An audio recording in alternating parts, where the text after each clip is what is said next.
సంవత్సరాల తరబడి ఎన్ని మందులు వాడినా మీ మోకాల నొప్పులు తగ్గట్లేదా? ప్రాణ పెయిన్ క్లినిక్ లో అత్యాధునిక చికిత్స. నమస్తే విజయ పెద్దన గారు. నమస్తే ఉషా. సహజీవనం ఈ మధ్య కాలంలో ఇండియాలో కూడా చాలా ట్రెండ్గా మారిందని చెప్పుకోవచ్చు. వింటూ ఉన్నాం దీని గురించి, పెద్ద పెద్ద డిబేట్లు చూసాము, పెద్ద పెద్ద ఛానల్స్లో వీటి గురించి చాలామంది మాట్లాడుతుంటే వింటూ ఉన్నాం.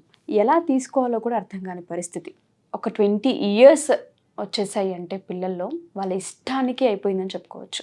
ఈ సహజీవనాన్ని రైటా తప్పా అనే ముందు ఎలా చూడాలి, ఏ విధంగా చూడొచ్చు, ఇంపాక్ట్ ఏ విధంగా ఉండే అవకాశం ఉంటుంది అంటారు వీటి వల్ల?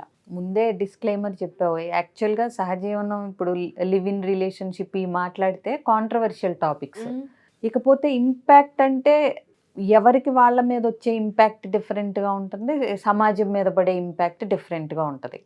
సో సమాజం మీద ఎలాంటి ఇంపాక్ట్ పడుతుంది, ఏం మెసేజ్ ఇస్తున్నారు అని కనుక మనం మాట్లాడితే అది అసలు అంటే ప్రస్తుతానికి అనవసరం. ఎందుకంటే సమాజం మనకేం ఒరగబెట్టింది కాబట్టి సమాజానికి ఇప్పుడు మన లైఫ్ పెద్ద మెసేజ్ ఇచ్చేసి ఏమి ఇచ్చేస్తుంది, మా లైఫ్ మేము బ్రతుకుతున్నామని అంటారు వాళ్ళు. సో ఇక్కడ నువ్వు ముందే అన్నావు, తప్ప రైటా పక్కన పెడితే కాన్సిక్వెన్సెస్ గురించి. కాన్సిక్వెన్సెస్ ఫర్ ద కపుల్, వీళ్ళిద్దరి గురించే మాట్లాడదాం మనం. ఎందుకంటే సొసైటీ దృష్టిలో వచ్చేసరికి ఇప్పుడు ఎవరిని పట్టించుకునే తీరిక, ఓపిక ఎవరికీ ఉండలేదు. ఇంట్లో భార్యాభర్తలో పిల్లలే మొబైల్ చూసుకుంటా ఎవరేంటి అన్నది పట్టించుకోని స్థితికి వచ్చేసారు ఈ సోషల్ మీడియాలో వచ్చాక. ఇక సొసైటీ మీద పడే ఇంపాక్ట్ ఇవన్నీ అంటే ఎక్కడో వాళ్ళు మరీ ఇన్ఫ్లుయెన్షియల్ పర్సన్స్ ఏదో అయితే 2 రోజులు దాని గురించి మాట్లాడుకుని ఇంపాక్ట్లు ఏమన్నా ఉంటాయేమో వాళ్ళని ఎగ్జాంపుల్ తీసుకుని కాబట్టి మేము అలా ఉన్నాం, XY సెలబ్రిటీస్ ఉన్నారు అని, అది కూడా తక్కువ. ఇకపోతే ఈ కపుల్ అసలు ఫస్ట్ ఆఫ్ ఆల్ ఎందుకు ఇలా చేస్తున్నారు, లివిన్ ఎందుకు కోరుకుంటున్నారు ఒక కమిటెడ్ రిలేషన్షిప్ కన్నా, ఒక పెళ్ళి కన్నా అంటే ఒక ఇన్సెక్యూరిటీ ఉంది ఇప్పుడు సొసైటీలో, సమాజంలో. ఏంటంటే ఈ రకంగా ఉంటే మీరు సెక్యూర్డ్, మీకు భద్రత ఉంది అనేది ఏం లేదు. ఇప్పుడు పెళ్ళి అవుతుంది కమిటెడ్ రిలేషన్షిప్లో, డివోర్సులు కూడా అంతే ఫాస్ట్గా అయిపోతున్నాయి. అవునా? ఎవరో అంటున్నారు కంపారిజన్, నాకు ఒక నిమిషం ఆలోచించాక నిజమేనా అని కూడా అనిపించింది. 2 minutes మ్యాగీ నూడిల్స్ లాగా అయిపోయింది ఇప్పుడు పెళ్ళి, అలా పెళ్లి చేసుకుంటున్నారు, ఇలా డివోర్స్ తీసుకుంటున్నారు. గ్యాప్ కూడా ఎక్కువ ఉండలేదు కదా, వితిన్ డేస్ మంత్స్లో అయిపోతున్నాయి డివోర్స్లు. అంటే ఏంటి, ఒక రిలేషన్షిప్ స్టేబుల్గా అవ్వటానికి కావలసిన పరిస్థితులు. అంటే ఇప్పుడు ఒక మొక్క పెడతాం మనం, పెట్టిన తర్వాత అది ఆ కొత్త ప్లేస్ నుంచి ఇక్కడికి తీసుకొచ్చిన తర్వాత దానికి సరైన నీళ్లు, ఎండ, అది అంతా నిలదొక్కుకోవటానికి దానికి కొంత టైం పడుతుంది. అవునా? ఈ లోపలే కొంచెం అది వేలాడేయి కానీ నీరసం, అంటే మొక్క వడిలిపోయినట్టు అనిపించగానే ఈ మొక్క పని అయిపోయిందని పీక అవతల బారేసి ఇంకో మొక్క తెచ్చి పెడుతున్నాం అనుకోండి, అంటే ఆ మొక్క నిలబడటానికి, చిగురించటానికి space and time. Exactly. Plus దానికి కావలసిన రిసోర్సెస్ నువ్వు ఇస్తున్నావా లేదా, టైమ్లీ వాటరు, ఎరువు, సరిపడా ఎండ, సరిపడా నీడ, తగ్గ ప్లేస్, వాతావరణం, అంత తీరిక, ఓపిక ఎవరికి ఉండట్లేదు ఒకటి. ఇకపోతే ఎందుకు లివ్ ఇన్ రిలేషన్షిప్ అనేది ఇప్పుడు ట్రెండ్ అయిపోయింది అన్నావు నువ్వు, దానికి రీజన్స్ చెప్తున్నాను నేను. ఇంకొకటి, ఇప్పుడు ఇద్దరు వ్యక్తులకి ఇక మనం కలిసి ఉండటం కల్లా కుదరదు అని డిసైడ్ అయిన తర్వాత విడిపోవటానికి ఎంత ప్రొసీజర్లు ఉంటున్నాయి. ఆ లీగల్ ఇబ్బందులు కానీ, లేకపోతే ప్రాపర్టీ డిస్ట్రిబ్యూషన్స్ కానీ, లేకపోతే ఒక భర్త భార్యకి ఇవ్వాల్సినది ఇవ్వకుండా ఉండటం కానీ, లేదా ఒక భార్య అమ్మాయి అదేంటి డివోర్స్ వంకతో మొత్తం భర్తని లూటీ చేయాలనుకోవటం కానీ, ఒకవేళ పిల్లలు ఉంటే వాళ్ళకి సంబంధించిన ఎగ్జాక్ట్లీ ఎవరు తీసుకోవాలి వాళ్ళ బాధ్యతని కానీ, లేకపోతే పిల్లలు పడే ఎమోషనల్ డిస్టర్బెన్స్ కానీ, ఇవన్నీ ఎంత మానసిక వేదన అంటే వాళ్ళు డివోర్స్ సరైన కారణాలకు తీసుకుంటున్నారా లేదా అనేది వాళ్ళకి తెలియాలి, భగవంతుడికే తెలియాలి. అది పక్కన పెడితే డిప్రెషన్కి సెకండ్ బలమైన రీజన్ అంట డివోర్స్ అనేది. ఒక మనిషి డిప్రెషన్లోకి వెళ్ళటానికి కారణాల్లో డివోర్స్ కూడా ఒక రీజను, డిప్రెషన్స్లోకి వెళ్తాకి మనుషులు. అంటే ఏంటి, డివోర్స్ అనేది మనకు చూసే వాళ్ళకి అంటే ఈజీగా తీసుకుంటున్నారు, అంటే ఈజీగా త్వరగా డివోర్స్ తీసుకుంటున్నారు అనిపిస్తుంది, కానీ తీసుకునే వాళ్ళకి అది మనం పైనుంచి జడ్జి చేసినంత ఈజీ ప్రాసెస్ ఏం కాదు.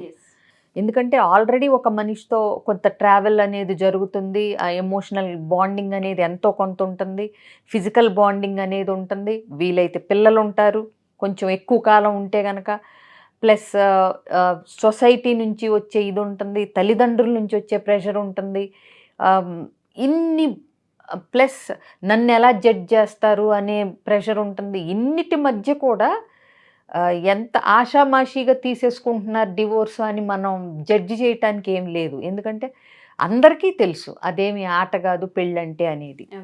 కొన్నిసార్లు సరైన కారణాలని మనకు అనిపించకపోవచ్చు, కానీ ఏదో నడుస్తూ ఉంటుంది. ఇంకొకటి, ఈ సోషల్ మీడియాలో లేకపోతే టీవీలో ఏదో ఒకటి మనకి, లేకపోతే మన ప్రచారంలో జనాల్లో పలానా అందుకు అని ఏదో ఒక చిన్న రీజన్ కనిపిస్తూ ఉంటుంది.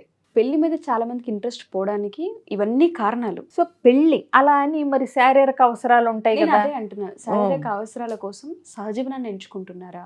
శారీరక అవసరాలు సహజీవన ఎంచుకోవటానికి ఒక రీజను. ఇంకొకటి అంటే వాళ్ళు అనుకోవటం మనం కలిసి ఉండగలము, అదేంటి ముందుకు తీసుకెళ్ళగలము అని అనుకున్నప్పుడు కమిట్మెంట్లోకి పెళ్ళి అనేది లీగల్గా ఊరికే ఒక చట్టబద్ధత కోసమే తప్పితే వాళ్ళు ఆల్రెడీ భార్యాభర్తలుగా ఫీల్ అవుతూనే ఉంటారు. లివిన్లో ఉన్నాళ్ళు కంటిన్యూ చేద్దామనే మొదలు పెడతారు ఎవరైనా సరే. అంటే 1 సంవత్సరం ఉండి తర్వాత మనం విడిపోదాం అనే కాంట్రాక్ట్తో వెళ్ళే వాళ్ళు ఎంతమంది, మనకు వర్కౌట్ అవుతుందా లేదా ఈ లివ్ ఇన్ రిలేషన్షిప్ చూసి మన ఇద్దరం సెట్ అయింది అనుకుంటే పెళ్లి చేసుకుందాం అనుకునే వాళ్ళు ఒకటి. అసలు పెళ్ళి అనే పేరు పెట్టి దానికి చట్టబద్ధత కల్పించకపోతే మాత్రం ఏంటి, మనం భార్యాభర్తలని మనిద్దరికీ తెలిసినప్పుడు అని అనేవాళ్ళు కూడా ఉన్నారు. నేను అనేది అదే, మీరు ఇప్పుడు ఒక పాయింట్ చెప్పారు లాస్ట్లో, పెళ్ళి అని వాళ్ళే పేరు పెట్టేసుకొని సహజీవనాన్ని ఎప్పుడైతే చేస్తూ ఉంటుంటారో, ఇద్దరు భార్యాభర్తలు ఏ విధంగా అయితే ఉంటుంటారో అదే విధంగా వాళ్ళు లైఫ్ని లీడ్ చేస్తుంటారు. ఆ ప్రాసెస్లోనే ఇబ్బందులు ఖచ్చితంగా వస్తాయి. ఇద్దరు వ్యక్తులు ఫస్ట్ 6 నెలలు ఉన్నట్టు మిగతా 6 నెలలు ఉండకపోవచ్చు, ఫస్ట్ సంవత్సరం ఉన్నట్టు తర్వాత సంవత్సరం ఉండకపోవచ్చు. అప్పుడు ఒకళ్ళు ఈజీగా వదిలేసుకోగలిగినా ఇంకొకరు వదిలేలేరు కదా. అప్పుడు ఎమోషనల్ బాండ్ ఏర్పడిపోతుంది. డెఫినెట్గా. అది ఎందుకు ఆలోచించట్లేదు అంటే, ఒక రకంగా ఇది భార్యాభర్తలైన వాళ్ళు విడిపోవటానికి పడే కష్టాన్ని చూసి, ఒకవేళ విడిపోవాల్సి వస్తే ఇంత ప్రాసెస్ ఎవరు పడతారు మ్యూచువల్గా విడిపోవటానికి ఇది అని. ఇది ఒక రకంగా చూస్తే నువ్వు ఆశావాదంతో మంచి దృక్పథంతో వెళ్తున్నట్టు. అంటే నువ్వు ఆల్రెడీ కీడెంచేసావు, విడిపోవాల్సి వస్తే ఇప్పుడు ఈజీగా ఉంటుంది కాబట్టి లివిన్లోకి వెళ్తున్నావు. అది కరెక్టా కాదా అనేది జడ్జ్ చేయటానికి నువ్వు అన్నట్టు నువ్వు నేను సరిపోవు. మీరెవరు అంటారు యాక్చువల్గా మాట్లాడితే. ఇప్పుడు ఇద్దరు మేజర్లు అయిన తర్వాత మీరెవరు అని అంటారు, ఇది మంచిది కాదమ్మా, లేకపోతే మీకు తర్వాత ఎమోషనల్గా మీరు ఇబ్బంది పడతారు అని అన్నప్పుడు. ఇంకోటి, ఎన్ని చర్చలు జరిగి ఇది చట్టబద్ధంగా, ఇప్పుడు నీకోటి ఐడియా ఉందో లేదో మరి, వాళ్ళకు పుట్టిన పిల్లలు చట్టబద్ధంగా సమాజంలో యాక్సెప్ట్ చేయబడతారు వాళ్ళ పిల్లల కింద. They are not like orphans, illegal పిల్లలు అనేం కాదు. భార్యాభర్తలకి పుడితే లెజిటిమేట్గా ఎంత వాల్యూ ఉంటుందో, లివ్ ఇన్ రిలేషన్షిప్లో పుట్టిన పిల్లలకు కూడా ప్రాపర్టీ రైట్స్ కానీ సొసైటల్ రైట్స్ కానీ అంతే ఈక్వల్గా ఇచ్చేసింది ఇప్పుడు గవర్నమెంట్, సుప్రీంకోర్టు. సో కాబట్టి ఇప్పుడు ఓన్లీ నిజం చెప్పాలంటే ఎథికల్గా నువ్వు అంత కమిటెడ్గా ఉన్నారు ఇద్దరు, ఓన్లీ పెళ్లి చేసుకోలేదు, ఒక 50 ఏళ్ళు కలిసి ఉన్నారు, భార్యాభర్తలుగానే జీవించారు, భార్యాభర్తలుగానే ఒకళ్ళు పోయి అన్నీ జరిగినాయి. సో ఇక్కడ లేనిదల్లా ఏంటి, తాళి అనేదే ఒకటే లేదు. సో మరి వీళ్ళు ఎంతమందికి ఆదర్శం అవ్వచ్చు? సో అందుకని ఏంటంటే ఆబ్వియస్గా సమాజం చూసే దృష్టి అయితే ఇంకా మారలేదు, అదొకటి. కాబట్టి ఏంటంటే లివ్ ఇన్ రిలేషన్షిప్కి గనక ఆ కమిట్మెంట్ అనేది ఉంటే ఎప్పుడైనా బ్యూటిఫుల్గా ఉంటుంది. నీకు కమిట్ అయిన తర్వాత ఏంటంటే నీకు రెస్పాన్సిబిలిటీ అనేది ఇంకా బాగా కనపడుతుంది. అంటే తెగిపోతే ఈజీగా దింపుకోవచ్చు అన్నప్పుడు నువ్వు ఎలా అయినా నీకు బాధ్యత తక్కువ ఉంటుంది. ఇది గమనించుకోవాలి. సమాజం ఏమంటుంది, నువ్వేం మెసేజ్ ఇస్తున్నావు కాదు, అసలు నీకు భద్రత ఉందా ఎమోషనల్గా. ఇద్దరిలో ఒకళ్ళు ఎప్పుడంటే అప్పుడు ఇలా వెళ్ళిపోవచ్చు అన్నప్పుడు నీకు రోజు దినదిన గండం అమ్మో ఏమంటే వెళ్ళిపోతాడో ఏమొద్దంటే వెళ్ళిపోతుందో ఇలాగే ఉంటుంది కదా, అవునా? సో ఈ ఎమోషనల్ ఇన్సెక్యూరిటీ లేకుండా ఉంటుంది పెళ్లి చేసుకుంటే, అంతవరకు చెప్పగలను నేను.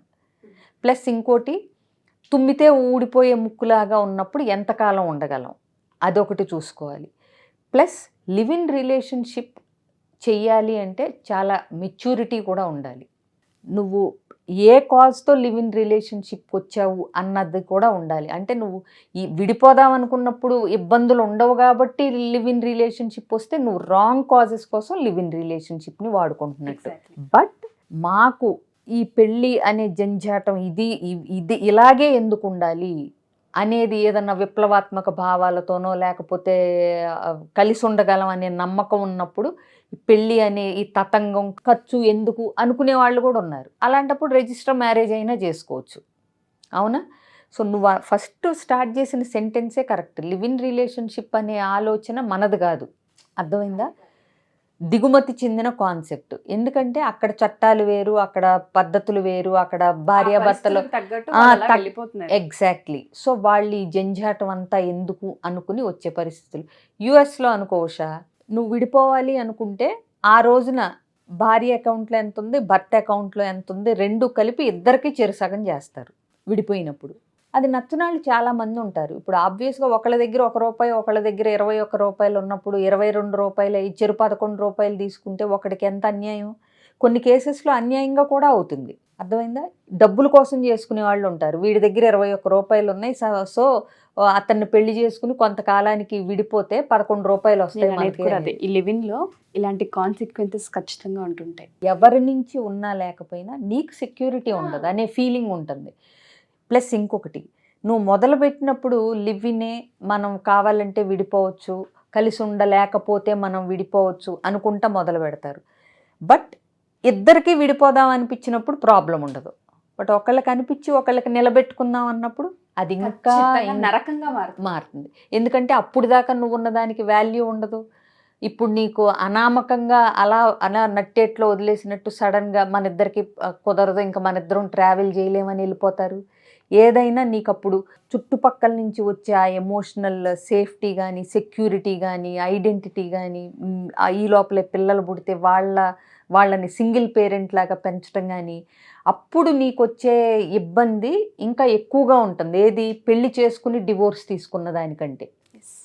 కాబట్టి ఏంటంటే లివిన్ని ఎవరు సపోర్ట్ చేయాలా వద్దా అనేది పక్కన పెడితే డెసిషన్ ఈజ్ ఆల్వేస్ మేజర్స్ కాబట్టి వాళ్ళిద్దరిదే. బట్ ఎప్పుడూ కూడా ఒక కమిట్మెంట్ ఉండి చేసే ప్రయాణం వేరుగా ఉంటుంది. ఒక కమిట్మెంట్ లేకుండా చేసేదానికి బోత్ ఎలాంటి సెక్యూరిటీ ఉండదు అనేది అయితే దృష్టిలో పెట్టుకోవాలి. Choice is always theirs. ఎవరు ఎవరిని ఆపలేరు, ఎవరికి మెసేజ్ ఇచ్చే పని లేదు. కానీ ఏదైనా ఒక కమిట్మెంట్ అనేది ఒక అందమైన రిలేషన్షిప్ లాగా కనిపిస్తుంది. మనకి ఒక భరోసా, సెక్యూరిటీ అయితే మాత్రం బలంగా ఉంటుంది. మీరు అన్నట్టుగానే దేన్ని మనం జడ్జ్ చేయలేము, కాకపోతే వాళ్ళ కాన్సిక్వెన్సెస్ని వాళ్ళ కమిట్మెంట్ మీద డిపెండ్ అయి ఉంటుంది. ఎగ్జాక్ట్లీ. మైండ్లో ఏది పెట్టుకొని రిలేషన్ స్టార్ట్ చేసామో ఎండ్ అయ్యే వరకు కూడా అదే కమిట్మెంట్. ఎగ్జాక్ట్లీ. ఎందుకంటే ఎవరినో చూసి వాళ్ళిద్దరూ లివిన్లో ఉన్నారు, అద్భుతంగా ఉన్నారు, వాళ్ళకి విడిపోయినప్పుడు కాంప్లికేషన్స్ రాలేదు కాబట్టి అందరం లివిన్ ఫాలో అయిపోదాం అనుకుంటే తప్పులో కాలేసినట్టే. Thank you ma'am, thank you so much. Suman టీవీలో మీ పర్సనల్ అండ్ బిజినెస్ ప్రమోషన్స్ కోసం కింది నెంబర్కి కాంటాక్ట్ చేయండి.